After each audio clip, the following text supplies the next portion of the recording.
দর্শক আপনাদেরকে স্বাগত জানাচ্ছি। আমরা সিলেট আন্তর্জাতিক স্টেডিয়ামে এই মুহূর্তে উপস্থিত আছি। আপনারা জানেন বাংলাদেশ পাকিস্তান চলমান টেস্ট সিরিজের শেষ টেস্টে পাকিস্তানকে ৭৮ রানে হারিয়ে ২-০ ব্যবধানে সিরিজটি জিতে নিয়েছে।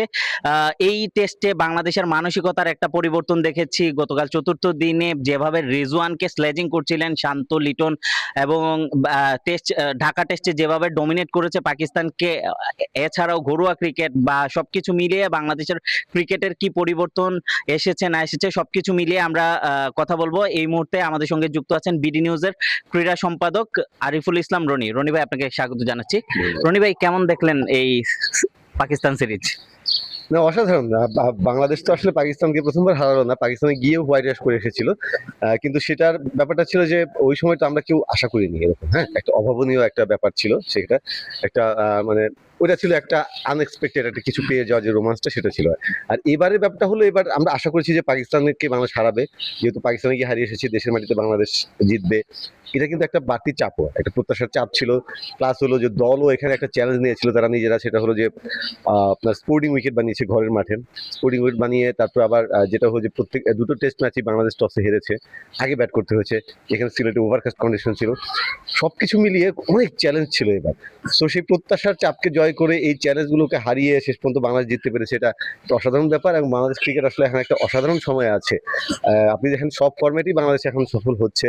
গত কয়েকটি সিরিজ জিতেছে পাকিস্তানের সঙ্গে, তো এখন সবশেষ দুটো টেস্ট সিরিজে আমরা জিতলাম, সবশেষ দুটো ওয়ানডে সিরিজে আমরা জিতেছি, সবশেষ টি-20 সিরিজেও বাংলাদেশ জিতেছে। সো বুঝতে পারছেন যে বাংলাদেশের ক্রিকেটের জন্য এখন একটা দারুণ মানে একটা দারুণ সময় সত্যি এবার। এটা কি 2015-16 সালে আমরা দেখেছিলাম যে এরকম একটা জোয়ার এসেছিল, ওইরকমই কিনা আপনার কাছে? না, এটা আরো বেটার মনে হচ্ছে? ওইরকম একটা ভাইব হচ্ছে, ওরকম একটা ফিল হচ্ছে, এবং ওইখানকার চেয়ে একটু বেটার। আমরা তখন তো শুধু জাস্ট ওয়ানডে ক্রিকেটে আমাদের এটা ছিল, সফলতা ছিল। টি-20তে তখনও আমরা খুব বেশি পারতাম না। টেস্টে তো আসলে অন অ্যান্ড অফ 16-17 সালে ওই ইংল্যান্ড বা অস্ট্রেলিয়ার সঙ্গে টার্নিং উইকেট বানিয়ে সে জয়টা ছিল। টার্নিং উইকেট বানিয়ে জয়টাও শুধু দোষের কিছু না, কিন্তু জাস্ট বাংলাদেশের কৌশলটা এরকম ছিল। কিন্তু সেটা ছিল ওয়ান অফ উইন, একটা মানে হুট করে একটা জয়। এখন তো একটা ধারাবাহিকতা আছে, টানা জয়। শুধু যেটা বললাম যে পাকিস্তানে গিয়ে হারিয়ে আসার পরে এখানে এবার অনেকটা বলে কয়ে হারানোর মতো ব্যাপার ছিল এবার। সো আমি মনে করি যে ওই ভাইবটা ফিরে এসেছে আবার, এবং সব ফরম্যাটেই এখন বাংলা সফল হচ্ছে। বাংলাদেশের আপনি যদি দেখেন শুধু ক্রিকেটিং না, একটা বড় জায়গা ছিল গেম অ্যাওয়ারনেস, গেম সেন্স, এই জায়গাগুলোতে প্রচুর ঘাটতি ছিল, এখনো আছে, কিন্তু সেখানে উন্নতির ছাপ দেখতে পাচ্ছি। মেন্টালিটি, অনেক টাফ মেন্টালিটি এখন মনে হচ্ছে বাংলাদেশের। আজকে যদি দেখেন কঠিন পরীক্ষায় মানুষ পড়ে গেছে, প্রথম ঘন্টায় মনে হচ্ছিল যে শোল্ডার ড্রপ করেছে, হয়তো বডি ল্যাঙ্গুয়েজ একটু ফল করেছে, এরকম মনে হচ্ছিল, কিন্তু আলটিমেটলি বাংলাদেশ কিন্তু ব্যাক করেছে। সো এই জায়গাগুলো হলো নতুন ব্যাপার, যেগুলো ওই 2015 সালের দলে হয়তো এইভাবে ছিল না, এখন আছে। আহ, আপনার কাছে কি মনে হয়েছে এই টেস্টে যেভাবে মানসিকভাবে যেভাবে আমরা চাপে রেখেছিলাম পাকিস্তানকে, শান্ত এবং লিটন যেভাবে স্লেজিং করছিলেন, এটা কি মানে নতুন কোনো বার্তা দিচ্ছে কিনা বাংলাদেশ?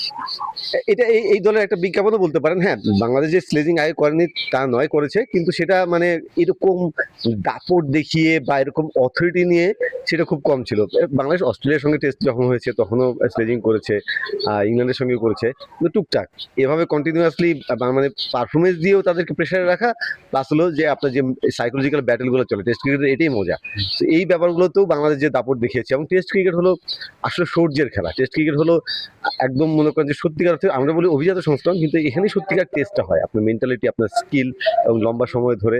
সো এই যে ব্যাটেলগুলোতে বাংলাদেশ জিততে পারছে, এখন দাপট দেখিয়ে জিততে পারছে, চোখে চোখ রেখে কথা বলা এবং তাদেরকে আসলে দমিয়ে দেওয়া, এই ব্যাপারগুলো আসলে এতটা প্রবল হয়ে আগে ছিল না। সো এইটা একটা মানে সত্যিকার অর্থে খুব ভালো একটা পরিবর্তন, খুব ইতিবাচক পরিবর্তন। আর এই যে এই সিরিজ শুরুর আগে বাংলাদেশ একটা ঘরোয়া 4 দিনের ম্যাচ খেলেছে বিসিএল এ।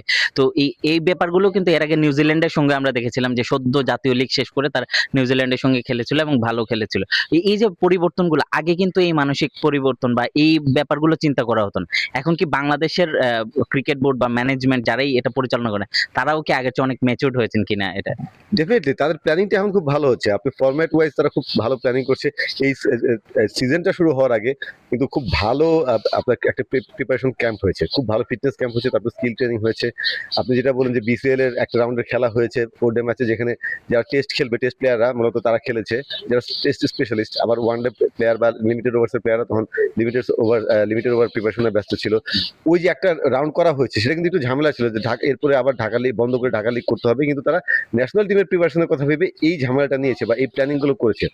এটা খুবই মানে চমৎকার ব্যাপার, যেটা আমরা আসলে প্রফেশনাল একটা বোর্ডে এরকমই হওয়া উচিত। খুব মানে এটা যে অসাধারণ কিছু তা না, কিন্তু এগুলো আমরা আগে খুব বেশি দেখি নাই, এখন সেই প্ল্যানিং গুলো দেখা যাচ্ছে। এটা শুধু বোর্ডের বড় বড় কর্তা যারা, তারা কিন্তু না, এখানে যারা আপনার ক্রিকেট অফিসে আছেন, ক্রিকেট অফিসে যারা ম্যানেজার আছেন বা ক্রিকেট অফিসের, শুধু ক্রিকেট অফিস নয়, এই গোটা পরিকল্পনার সাথে যারা গ্রাউন্ডস বলুন, বিভিন্ন বিভাগের যারা আপনার যারা বিসিবিতে যারা চাকরি করছেন, যারা কাজ করছেন, তারা তো শুধু চাকরি করেন না, তাদের অনেকেরই আসলে প্যাশন দিয়ে তারা কাজটা করেন। ওখানে অনেক ফর্মার ক্রিকেটারও আছেন। তো তারা সবাই মিলে আসলে একটা এক সুতোয় গাঁথতে পারছেন এই ব্যাপারগুলো। তো সবকিছু মিলে মানে রেজাল্ট তো জাস্ট আমরা দেখি আউটকামটা, কিন্তু সেই আউটকামের পিছনে অনেক কিছু থাকে আসলে, ক্রিকেটারদের কষ্ট, কোচিং স্টাফের প্ল্যানিং, এই যে বোর্ডের এই যে এই পরিকল্পনা, ছোট ছোট ব্যাপারগুলো সবগুলো যখন এক সুতোয় গাঁথা হয়, তখন আসলে এরকম একটা ভালো রেজাল্ট দেখা যায়। শেষ প্রশ্ন যেটা হচ্ছে, অমিত হাসানকে আমরা দেখতে পেয়েছি এই সিরিজে ইনক্লুড করা হচ্ছে, দীর্ঘদিনের দাবি দর্শক মহলের বা সাংবাদিক মহলেরও বলি, তাকে এই সিরিজে রাখা হয়েছে দলের সঙ্গে। মুশফিকুর রহিম বলেছেন তিনি তার মাঝে নিজের ছায়া দেখতে পান, ভবিষ্যতের মুশফিক আমরা পাচ্ছি। তো মুশফিককে আমরা দেখেছিলাম অনেক ছোট বয়সে অভিষেক করানো হয়েছে, তখনকার বাংলাদেশের বাস্তবতাও ছিল এরকম, কিন্তু এখন তো বাংলাদেশ দল অনেক অভিজ্ঞতা নিয়ে। তো অমিতকে অনেকেই বলছেন যে অমিতকে এত তাড়াতাড়ি অভিষেক করানোর দরকার নেই, দলের সঙ্গে রাখা উচিত, পারলে আরো 1 বছর পরে অভিষেক করাও কোনো সমস্যা নেই। তো এই ব্যাপারটা আপনি কিভাবে দেখবেন? না, আমি মনে করি যে দল এখনো পর্যন্ত তাকে খুব কেয়ারফুলি হ্যান্ডেল করেছে, খুব ভালোভাবে হ্যান্ডেল করেছে, এবং সামনেও করবে বলে আশা করি আমি। মানে ন্যাশনাল টিমের সেট আপে থাকাটাও কিন্তু একটা ব্যাপার। হ্যাঁ, ন্যাশনাল টিমের সেট আপে থাকা, এই এনভায়রনমেন্টে থাকা, এই ভাইব, যখন তিনি এখন যে লেভেলে কোচিংটা পাচ্ছেন ন্যাশনাল টিমে আসার পরে, সেটা কিন্তু তিনি এর আগে পান নাই, ডেফিনেটলি ডোমেস্টিক ক্রিকেটে পান নাই। সো এটাও তার দরকার আছে, এবং আস্তে আস্তে তিনি এই এনভায়রনমেন্টের সঙ্গে মানিয়ে নেবেন। ইন্টারন্যাশনাল ক্রিকেটের ওই যে স্বাদটা, সে টাচটা পাবেন, তারপরে ডেফিনেটলি তার উপযুক্ত সময় আসবে। জাস্ট অভিষেক করাতে হবে বলেই অভিষেক করানো সেটা কিন্তু জরুরি না। বাংলাদেশ টিমের মিডল অর্ডারটা আপনি দেখছেন এখন যে খুবই প্যাক এবং খুব সেটেল। সো আমি মনে করি সুযোগ আসবে, কোনো হতে পারে নেবে না, জিম্বাবুয়ের সঙ্গে একটা সুযোগ আসতে পারে, কিংবা একটা ম্যাচের শান্ত টেস্ট অভিষেক যেভাবে হয়েছিল, নিউজিল্যান্ডে তাকে নিয়ে যাওয়া হয়েছিল কিন্তু শিক্ষানবিশ ক্রিকেটার হিসেবে, হ্যাঁ, যে 3 দলের সঙ্গে থাকবেন, জাস্ট ই করবেন, একদম ইয়াং তখন। কিন্তু হুট করে ইমরুল কায়েস, মুশফিকুর রহিম এবং 3জন প্লেয়ারের চোট ছিল। সো তার বাধ্য হয়ে তাকে অভিষেক করাতে হয়েছে। তো এরকম সময় সিচুয়েশন নেবে না, আসতে পারে যে কোনো একজন প্লেয়ার ইনজুরি, তখন তাকে অভিষেক করানো, তিনি ওই সময়টার জন্য রেডি থাকেন, জাস্ট খেলানোর জন্য খেলানো, কিন্তু তিনিও তখন আসলে সেটা খুব করতে পারবেন না। প্লাস হলো যে দেখুন, হুট করে নেবে না যে তিনি একটা টেস্টে তাকে খেলানো হলো, তিনি ফেল করলেন, তার আত্মবিশ্বাসে একটা চোট লেগে যেতে পারে। সো এই জন্য বলছি যে আরেকটু প্রিপেয়ার হয়ে যখন আসবেন, আশা করি যে তিনি একদম ফুল প্রস্তুত হয়ে, তারপরে মানে ইন্টারন্যাশনাল ক্রিকেটের ভাইবটা বুঝে তারপরে টেস্ট ক্রিকেটে আশা করি তার লম্বা ক্যারিয়ার হবে আর কি। এক কথায় যদি জানতে চাইবে, অস্ট্রেলিয়া সিরিজ অনেক টাফ চ্যালেঞ্জিং হবে, সেটা ক্রিকেটাররাও মানছেন। আহ, আপনার কাছে কি মনে হয় অস্ট্রেলিয়া সিরিজে কেমন বাংলাদেশ করবে? ভালো করা উচিত, এবং অস্ট্রেলিয়া সিরিজ কিন্তু মানে এমন না যে খুব ভয়ঙ্কর উইকেট থাকবে। অস্ট্রেলিয়া উইকেটে একটু বাড়তি বাউন্স থাকবে, একটু বাড়তি গতি থাকবে, কিন্তু সেটা বাংলাদেশ হ্যান্ডেল করতে পারে বলে আমি মনে করি এখন। স্পেশালি এখানে তো আমরা দেখেছি যে কেমন উইকেটে বাংলাদেশ ভালো করে, একদম সবুজ উইকেটেও ভালো করেছে। যদিও এখানকার যেটা বললাম যে বাউন্স এবং গতি ওখানে একটু বেশি থাকবে, কিন্তু বাংলাদেশ সেটা হ্যান্ডেল করার মতো, এবং বাংলাদেশ সেখানে ম্যাচ জেতানোর মতো বোলার বাংলাদেশে আছে। অস্ট্রেলিয়ার সঙ্গে জেতাটা ডেফিনেটলি টাফ হবে, এখানে কন্ডিশনের ব্যাপার আছে, এখানে ক্রাউডের ব্যাপার আছে, সেখানকার মিডিয়া আছে, তারা খুব প্রেশার দেয় সবাই। এবং অস্ট্রেলিয়ার কালচারটাই ডিফারেন্ট। কিন্তু আপনি যদি বড় দল হতে চান, এইসব জায়গায় গিয়ে আপনাকে ভালো করতে হবে, ম্যাচ না জিতুন, আর তাদের চোখে চোখ রেখে পারফর্ম করতে হবে, লড়াই করতে হবে। সেটা করতে হলে কি, মানে সেটা করতে পারলে ওদের কাছ থেকে সেই রেসপেক্টটা পাওয়া যায়, অস্ট্রেলিয়ার ক্রিকেট মহল থেকে, বা ইংল্যান্ডে যদি গিয়ে ইংল্যান্ডে ভালো করেন, তাদের ক্রিকেট মহল থেকে, তাদের ক্রিকেট ফ্র্যাটার্নিটি যা আছে, তাদের কাছ থেকে রেসপেক্টটা আদায় করে নেওয়া যায়। সো আমি আশা করি যে বাংলাদেশের নেক্সট ধাপটা হবে সেটা, যে বাংলাদেশ, আমি বলছি অস্ট্রেলিয়াকে সিরিজ জিতে আসতে হবে, কিন্তু অস্ট্রেলিয়াকে বাংলাদেশ টাফ টাইম দেবে, এটা আশা করি। সেই ক্ষেত্রে আমি মনে করবো যে বাংলাদেশ যে জায়গাটা বাংলাদেশ যেতে চায় সেই পথে এগিয়ে যাবে।